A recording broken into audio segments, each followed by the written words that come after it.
화려한 조명 뒤에 가려진 연예계의 이면, 오늘은 그 중에서도 가장 뜨거운 감자로 떠오른 이야기를 해보려 합니다.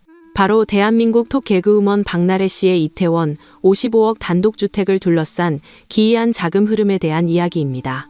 단순히 유명 연예인이 빚을 졌다거나 집에 저당이 잡혔다는 흔한 뉴스가 아닙니다. 이 사건을 깊이 들여다보면 자본주의 사회에서 내 재산을 지키기 위해 어디까지 치밀해질 수 있는지, 그리고 법의 테두리 안에서 벌어지는 두뇌 싸움이 얼마나 치열한지를 목격하게 됩니다. 자신의 명의로 된 집에 자신의 어머니가 대표로 있는 소속사 이름으로 무려 49억 원이 넘는 근저당을 설정했다는 사실. 이 기묘한 숫자가 가리키는 진실은 과연 무엇일까요? 지금부터 그 복잡한 퍼즐을 하나하나 맞춰보겠습니다. 우선 이 사건을 이해하기 위해서는 연예계의 1인 기획사라는 독특한 구조를 먼저 파악해야 합니다. 박나래 씨는 현재 가족 경영 형태의 1인 기획사에 소속되어 있습니다. 서류상으로는 주식회사라는 법인 형태를 띠고 있고 대표자는 어머니로 되어 있지만 실질적으로 이 회사의 매출 100%는 박나래 씨 혼자서 벌어들이는 구조입니다. 사실상 박나래 씨가 곧 회사이고 회사가 곧 박나래 씨인 셈이죠. 그런데 여기서 의문이 생깁니다. 어차피 내 돈이 내 주머니로 들어오는 구조인데 굳이 회사가 내 집에 빚을 걸어둔다. 이것은 마치 제가 제 오른손에 있는 돈을 왼손에게 빌려주면서 왼손에게 너 돈 안 갚으면 집 가져갈 거야 라고 협박하는 것과 다를 바 없는 상황입니다. 상식적으로는 도저히 납득이 가지 않는 이 행위가 왜 발생했을까요? 전문가들은 이 지점이 바로 이번 사건의 핵심이자 치밀하게 계산된 법적 방어막의 시작점이라고 지적합니다. 사건의 타임라인을 재구성해보면 소름 돋는 지점이 발견됩니다. 박나래 씨가 전 매니저와의 갈등, 그리고 각종 고소고발 건으로 언론의 집중 포화를 막기 시작한 날짜를 기억하십니까? 디스패치 등 주요 언론사가 이 내용을 대서특필한 것은 12월 4일이었습니다. 그런데 등기부등본을 확인해 본 결과 박나래 씨의 자택에 49억 7천만 원이라는 거액의 근저당이 설정된 날짜는 바로 그 전날인 12월 3일이었습니다. 이 하루 차이의 시간차는 무엇을 의미할까요? 이는 박나래 씨 측이 이미 기사가 터질 것을 사전에 인지하고 있었으며 그로 인해 발생할 법적 파장을 최소화하기 위해 긴급하게 움직였다는 강력한 정황 증거가 됩니다. 폭풍우가 몰아치기 직전 배가 뒤집히지 않도록 미리 탐을 무겁게 내려놓은 셈입니다. 이것을 단순한 우연의 일치라고 보기에는 액수가 너무나 크고 시기가 너무나 자기적입니다. 이 사건을 더욱 흥미롭게 만드는 것은 법원의 태도입니다. 서울서부지방법원은 전 매니저가 제기한 가압류 신청과 관련하여 박나래 씨 측에게 담보 제공 명령을 내렸습니다. 법률 용어가 낯선 분들을 위해 쉽게 설명해 드리겠습니다. 보통 누군가가 저 사람이 내 돈을 떼어먹었어요. 재산 묶어주세요 라고 가압류를 신청하면 법원은 증거가 불충분할 경우 바로 기각해버립니다. 하지만 법원이 집주인에게 가압류를 막고 싶으면 현금 공탁을 하거나 담보를 내놓아라라고 명령했다는 것은 역설적으로 채권자인 전 매니저 측의 주장에 어느 정도 타당성이 있다고 법원이 판단했다는 뜻입니다. 즉 법원조차도 박나래 씨가 전 매니저에게 물어줄 돈이 있을 수 있다는 가능성을 열어둔 것입니다. 이러한 법원의 시그널은 박나래 씨 측에게 상당한 위기감을 주었을 것이고 이것이 49억 근저당 설정이라는 초강수를 두게 된 결정적 배경이 되었을 것입니다. 많은 분들이 궁금해하시는 포인트는 왜 하필 49억 원인가 하는 점입니다. 여기에는 매우 냉혹하고 치밀한 계산이 숨어 있습니다. 박나래 씨의 이태원 자택 시세는 약 70억 원 수준입니다. 이 집을 담보로 은행에서 빌린 돈 선순위 대출이 약 11억 원 정도 있습니다. 자, 계산기를 두드려 볼까요? 집값 70억에서 은행비 11억을 빼면 59억이 남습니다.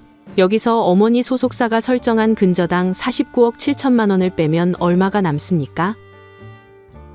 겨우 9억 원에서 10억 원 남짓한 돈만 남게 됩니다. 이것이 바로 신의 한 수이자 무서운 점입니다. 박나래 씨는 이번 논란으로 인해 수많은 광고 위약금 청구 소송에 휘말릴 위기에 처해 있습니다.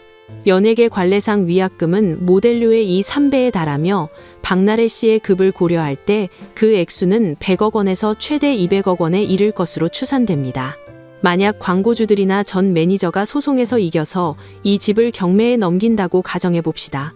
가장 먼저 은행이 11억을 가져가고 그 다음 이 순위로 어머니 소속사가 49억을 챙겨갑니다. 그럼 나머지 채권자들 즉 위약금을 받아야 할 광고주들과 전 매니저는 남은 9억 원을 가지고 서로 나눠 가져야 합니다. 100억을 받아야 하는데 9억밖에 못 건지는 상황. 즉 닭 쫓던 계지붕 쳐다보는 격을 만들기 위해 고의적으로 집의 담보 가치를 꽉 채워버린 것입니다. 하지만 이 완벽해 보이는 시나리오에도 치명적인 약점은 존재합니다. 법은 바보가 아니기 때문입니다. 우리 법에는 사해행위라는 개념이 있습니다. 빚을 갚아야 할 사람이 고의로 재산을 빼돌리거나 은닉하여 채권자가 돈을 받지 못하게 방해하는 행위를 말합니다. 만약 채권단이 이 49억 근저당은 실제 오고 간 돈이 아니라 재산을 지키기 위한 허위 계약이다라고 주장하며 소송을 건다면 어떻게 될까요? 법원은 소속사와 박나래 씨의 관계를 집중적으로 파고들 것입니다. 어머니가 대표이고 딸이 유일한 소속 연예인인 관계에서 실제로 49억 원이라는 거액의 채무가 존재했는지를 입증하지 못한다면 이 근저당은 무효가 될 수 있습니다. 더 무서운 것은 민사소송을 넘어 형사처벌의 대상이 될 수도 있다는 점입니다. 형법상 강제집행 면탈죄가 적용될 경우 징역형까지 선고받을 수 있는 중대범죄가 됩니다. 단순히 돈을 지키려다 전과자가 될 수도 있는 그야말로 벼랑 끝 전술인 셈입니다. 법조계 전문가들은 이번 사안에서 법인격 부인론이 적용될 가능성도 높게 보고 있습니다. 법인격 부인론이란 회사가 겉모습만 법인일 뿐 실질적으로는 개인의 사유물처럼 운영될 때 회사의 행위를 개인의 행위로 간주하여 책임을 묻는 법리입니다.